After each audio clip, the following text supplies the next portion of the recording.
আসসালামু আলাইকুম।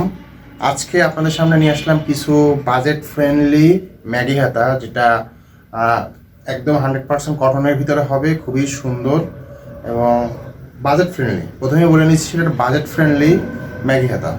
এটা হচ্ছে হোয়াইটের ভিতরে, দেখুন পিছনের ডিজাইনটা খুবই সুন্দর, কিন্তু যার লাগবে চলে আসবেন দ্রুত, তা নাহলে স্টক শেষ হয়ে গেলে দিতে পারবো না। এটা হচ্ছে আপনার ব্ল্যাকের ভিতরে, হ্যাঁ এটা হচ্ছে ডিপ নেভি ব্লুর ভিতরে, দেখুন সুন্দর, অনেক সুন্দর। কিন্তু এটা এটা আছে ব্ল্যাকের ভিতরে, এই যে এটা একদম ব্ল্যাকের ভিতরে, সাথে হালকা একটু কাজ করা আছে। যাদের একদম বাজেট ফ্রেন্ডলি ম্যাগি হাতা দরকার, তারা খুব দ্রুত আসবেন আমাদের শোরুমে। আমাদের শোরুমের ঠিকানাটা হচ্ছে রিস্ক আউটফিট, ধর্মতলা কদমতলা মোড়, এবং স্ক্রিনে হোয়াটসঅ্যাপ নাম্বার দেওয়া থাকবে। আপনারা চাইলে হোয়াটসঅ্যাপ নাম্বারে আগে থেকে যোগাযোগ করতে পারেন। তবে শোরুমে আসলে সব থেকে ভালো হয়।